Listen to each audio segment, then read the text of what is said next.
ಪುಣ್ಯಭೂಮಿಯಾಗಿರ್ತಕ್ಕಂಥ ರಾಯಬಾಗ್ ಪಟ್ಟಣದಲ್ಲಿ ವ್ಯಸನ ಮುಕ್ತ ಸಮಾಜ ನಿರ್ಮಾಣ ಅಭಿಯಾನ ಜಾಗೃತಿ ಕಾರ್ಯಕ್ರಮದ ನೇತೃತ್ವ ವಹಿಸಿಕೊಂಡಿರ್ತಕ್ಕಂಥವರು ವಿಭಾಗದ ಯುವ ನಾಯಕರು, ಯುವಕರ ಕಣ್ಮಣಿಗಳು, ಸಂಘಟನಾ ಚತುರರಾಗಿರ್ತಕ್ಕಂಥ ಆತ್ಮೀಯರಾದ ಸನ್ಮಾನ್ಯ ಶ್ರೀ ಪ್ರಣಯಣ್ಣ ಪಾಟೀಲ್ ಅವರು ಕೂಡ ಶರಣಾರ್ಥಿಗಳನ್ನು ಸಲ್ಲಿಸ್ತಾ, ಎಲ್ಲ ಒಕ್ಕಲಿಗರ ಸಂಘಕ್ಕೂ, ಕನ್ನಡ ಪರ ಸಂಘಟನೆಗೂ, ದಲಿತ ಪರ ಸಂಘಟನೆ, ಎಲ್ಲ ಸಂಘಟನೆಗೆ ಬೆಂಬಲ ಕೊಟ್ಟಿರ್ತಕ್ಕಂಥ ಎಲ್ಲ ಸಂಘಟನೆಗಳಿಗೂ ಕೂಡ ಶರಣಾರ್ಥಿಗಳನ್ನು ಸಲ್ಲಿಸ್ತಾ, ಇಲ್ಲಿ ಭಾಗವಹಿಸಿರ್ತಕ್ಕಂಥ ಎಲ್ಲ ವಿದ್ಯಾರ್ಥಿಗಳಿಗೂ, ಮಾಧ್ಯಮ ಮಿತ್ರರಿಗೂ ಶರಣಾರ್ಥಿಗಳನ್ನು ಸಲ್ಲಿಸ್ತಾ ಬಂದರೆ, ನಾನು ವ್ಯಸನ ಮುಕ್ತ ಸಮಾಜದ ಬಗ್ಗೆ, ಅಭಿಯಾನದ ಬಗ್ಗೆ ಮಾತನಾಡೋದಕ್ಕಿಂತ ಒಂದು ವಿಚಾರವನ್ನು ಸ್ಪಷ್ಟಪಡಿಸ್ತೀನಿ. ವ್ಯಸನ ಮುಕ್ತ ಸಮಾಜ ನಿರ್ಮಾಣ ಆಗ್ಲಿಕ್ಕೆ, ಜಾಗೃತಿ ಮಾಡ್ಲಿಕ್ಕೆ ನಾವೆಲ್ಲ ಅಮಾಜಿಗಳು ಹೆಂಗಿದ್ರು ಅಂತ ಹೇಳಿ ಕೇಳಿದ್ವಿ ಅಷ್ಟೇ. ಬಹಳ ಹತ್ತಿರದಿಂದ ಅವ್ರು ನೋಡಿಲ್ಲ, ಬಹಳಷ್ಟು ಸುಧಾರಣೆ ಮಾಡ್ಯಾರ. ತಮ್ಮ ಊರಿಗೆ ನೀರಾವರಿ ಮಾಡ್ಕೊಳ್ಳಾದ ಆ ಭಾಗಕ್ಕೆ ನೀರಾವರಿಯನ್ನು ಕೊಟ್ಟಿರ್ತಕ್ಕಂಥ ಧೀಮಂತ ನಾಯಕರನ್ನು ಹೇಳ್ತಿದ್ರು ಜನ. ಆದ್ರೆ ನಾನು ಪ್ರಣಯಣ್ಣ ಪಾಟೀಲ್ ಅವ್ರಿಗೆ ರಾಯಬಾಗ್ನೊಳಗ ಹಿಂದೂಗಳ ಸಮಾವೇಶಗಳು ನೋಡಿದ್ರೆ, ಇವತ್ತವರು ಅಲ್ಲಿಂದ ಇಲ್ಲಿ ಮಟ್ಟ ಪಾದಯಾತ್ರೆಗಳು ಹತ್ತಿರದ ಜೊತೆಯಾಗಿ ಬಂದಾಗ ಸತ್ಯವನ್ನ ಕಂಡಿದ್ದು ಮಾತ್ರ ಹೇಳ್ತೀನಿ. ಅವ್ರು ಮಾತನಾಡತಕ್ಕಂಥ ಪದ್ಧತಿ, ಚಿಂತನೆ, ಆಚಾರ, ವಿಚಾರಗಳು, ನಡೆನುಡಿಗಳನ್ನು ನೋಡಿದ್ರೆ ಅಮಾಜಿಯವರು ಹೋಗಿಲ್ಲ, ಅವರ ಜೀವಂತ. ಯಾಕಂದ್ರೆ ಸಮಾಜದೊಳಗ ವ್ಯಸನ ಮುಕ್ತ ಸಮಾಜ ನಿರ್ಮಾಣ ಮಾಡಬೇಕಂತೇಳಿ ಯಾರಾದ್ರೂ ನಿರ್ಧಾರ ನಿಲ್ಲಬೇಕಲ್ಲ, ಗಟ್ಟಿ ಧ್ವನಿಯಾಗಬೇಕಲ್ಲ. ಇವತ್ತು ಯುವಶಕ್ತಿ ಯಾಕೆ ಹಾಳಾಗ್ಲಿಕ್ಕಂತಂದ್ರೆ ಮನೆಯವರು DSP ಬೆಳಗಾವಿ ಅವರು ಹೇಳಿದ್ರು, ಗಾಂಜಾ ಸೇವನೆ ಮಾಡತಕ್ಕಂತ ವಿದ್ಯಾರ್ಥಿ, BA ಫೈನಲ್ ವಿದ್ಯಾರ್ಥಿ ತಂದೆ ತಾಯಿಯ ಮುಂದ ಕಸಿಯೊಳಗೆ ಏನು ಮಾಡಿದ್ದ ಅಂತಂದ್ರ, ತನ್ನ ತಾಯಿಯ ಹೊಟ್ಟೆಯಲ್ಲಿ ಹೋಗಿರ್ತಕ್ಕಂಥ ಸ್ವತಃ ತಂಗಿಯ ಮೇಲೆ ಅತ್ಯಾಚಾರ ಮಾಡ್ಲಿಕ್ಕೆ ಹೋದಾಗ ತಂದೆ ತಾಯಿ ಕೂಡ ಕೊಲೆ ಮಾಡ್ಯಾರ.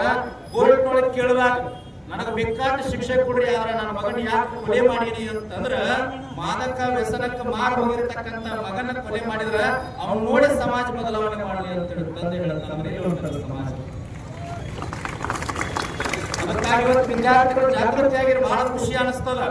ಇಡೀ ಕನ್ನಡ ನಾಡಿನೊಳಗ ಬೆಳಗಾವಿ ಜಿಲ್ಲೆಯೊಳಗೆ ಯಾಕೆ ಇವತ್ತು ಒಂದು ಮಾತನ್ನ ಹೇಳ್ತೀನಿ, ಅಂಬೇಡ್ಕರ್ ಮೂರ್ತಿಗೆ ನಾವು ಮಾಲಾರ್ಪಣೆಯನ್ನ ಮಾಡಿದ್ದೇವೆ.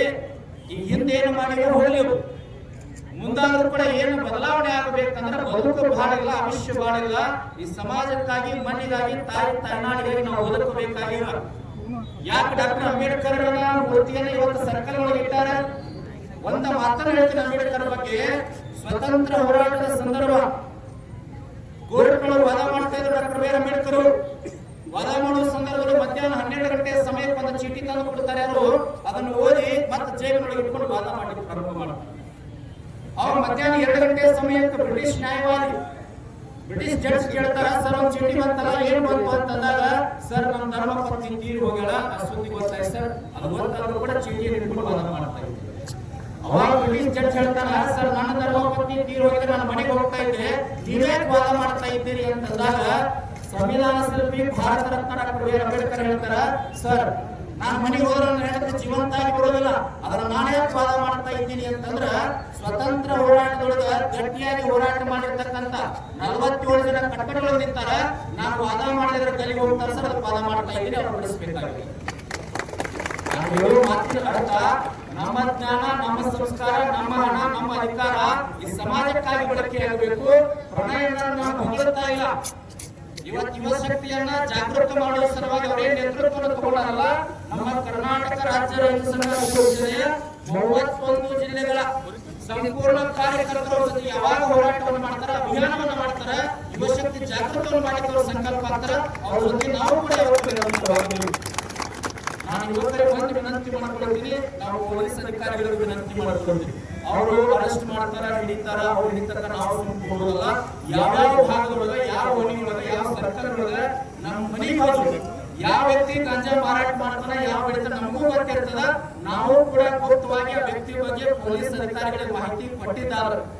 ಇವತ್ತು ಬೆಳಗಾವಿ ಜಿಲ್ಲೆ ಒಬ್ಬರು SP ಬಂದಾರ, ಕೆ ರಾಮರಾಜನ್ ಅಂತ. ಬಹಳ ವ್ಯಕ್ತಿ, ಒಳ್ಳೆ ವ್ಯಕ್ತಿ ಇದಾರ, ಪಾರದರ್ಶಕರ, ₹1 ಲಂಚ ಮಾಡದೇ ಇರತಕ್ಕಂಥ ವ್ಯಕ್ತಿಗಳದಾರ.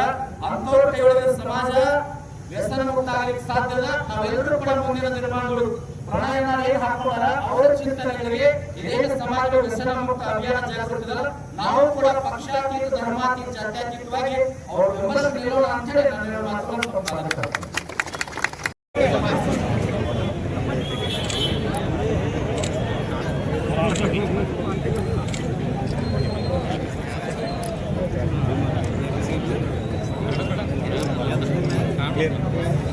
ಪಡ್ಕೋದಿಲ್ಲ ತರ ಮಾಡ್ರಪ್ಪ